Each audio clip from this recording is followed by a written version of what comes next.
नमस्कार, आदाब, hello friends. आपके साथ में फराज हूं और चैनल फिल्मी फराज है। शायद हमें निकाल कर पछता रहे हों वो, शायद हमें निकाल कर पछता रहे हों वो, महफिल में ये सोचकर फिर आ गए हैं हम, महफिल में ये सोचकर फिर आ गए हैं हम।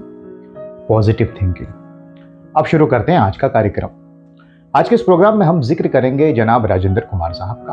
उनको हम अक्सर याद करते हैं, आप उनके बारे में देखना और सुनना चाहते हैं, इसलिए अब जब राजेंद्र कुमार जी का जिक्र होगा तो रफ़ी साहब का जिक्र अपने आप आ जाएगा, क्योंकि राजेंद्र जी के 90% गीत रफ़ी साहब ने गाए। बाहरों फूल बरसाओ, ये मेरा प्रेम पत्र, तेरी प्यारी प्यारी सूरत, बहुत सारे।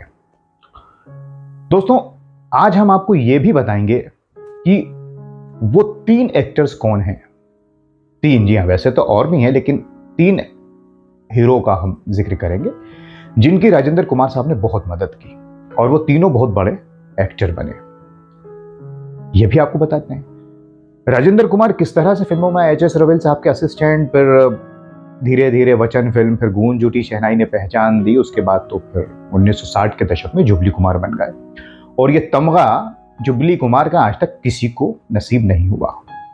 1961 में कितनी फिल्में आई राजेंद्र कुमार जी की, घराना, ससुराल, एक से बढ़कर एक, प्यार का सागर, और फिर बाद में आती रही 63 में मेरे महबूब, और फिर संगम और आय मिलन की जुबली कुमार।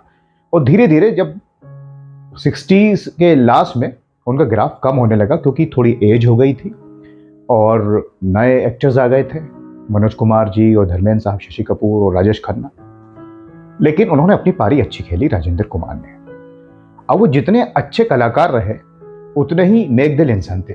जी हाँ, राजेंद्र कुमार जी फिल्मों में वो सीरियस लग सकते हैं, लेकिन आम जिंदगी में बड़े यारबाज किस्म का रहे, मदद करने वाले। इस पर हम बात करते रहते हैं और बात करेंगे। मेरे महबूब तुझे मेरी मुहब्बत को छुपा लो आंचल में, कहीं मेरी नजर ना लगे, उसमें जरा जाग तुझे इश्क जगा, हाथों में तेरे मेरा हाथ रहे।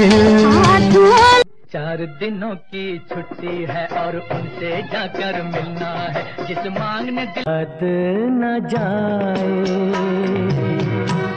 बीते दिन। मेरी जिंदगी हो कि तुम मेरी बंदगी, जब है मालिक तेरा जहां, चिराग कहाँ आंखों से जताया तो बुरा मान गए, दो कोई ना करे यहाँ प्यार। एक कसूर की इतनी बड़ी, उड़ता हुआ एक पंछी जिंदगी की बहार। इस दिन इस दुनिया से नफरत और खुद गर्द, तोड़ के आजा, तोड़ के आजा। जो कौन है जो सपनों में आया, कौन है जो दिल में समा। अब गूंज उठी शहनाई जब कामयाब हो गई तो राजेंद्र कुमार के लिए रास्ते खुल गए। विजय भट्ट साहब और शंकर भट्ट साहब ने फिर राजेंद्र कुमार से कहा कि हरियाली और रास्ता जब बना रहे थे कि हम आपको लेना चाहते हैं फिर से। अब राजेंद्र कुमार तो मशहूर हो गए थे, तो उनको कई लोग अपनी फिल्मों में ले रहे थे, बी.आर. चोपड़ा साहब भी, और फिर साउथ के जो फिल्म मेकर्स थे वो भी। तो राजेंद्र कुमार ने कहा कि साहब मैं हरियाली और रास्ता में काम नहीं कर पाऊंगा, क्योंकि मैं बहुत बिजी हूं, तो आपको डेट्स नहीं दे पाऊंगा और मैं झूठा वादा नहीं कर सकता।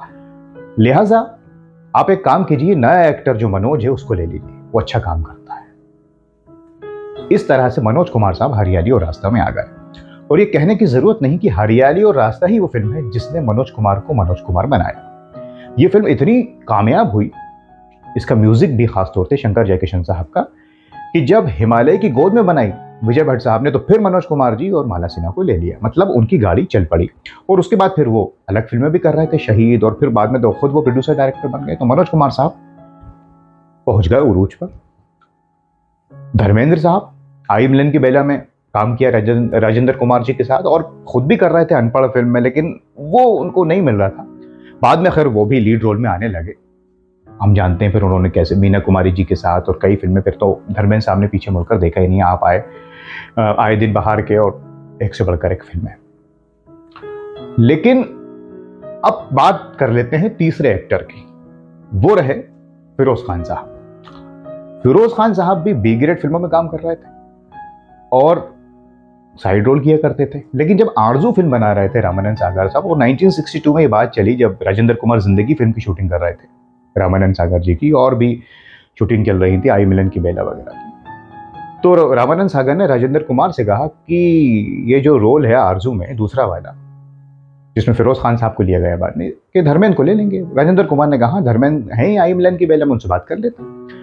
लेकिन फिर धर्मेंद्र को लीड रोल्स मिलने लगे, तो धर्मेंद्र ने राजेंद्र कुमार से कहा कि भाई मुझे तो अब ऐसे रोल मिल रहा है, मैं आप बताइए साइड रोल में कैसे आऊँ, मेरे करियर का सवाल है। तो राजेंद्र कुमार ने कहा नहीं, आप सही कह रहे हैं, मेरी शुभकामनाएं आपके साथ हैं, आप बिल्कुल ये रोल मत कीजिए, हम किसी और को देखते हैं।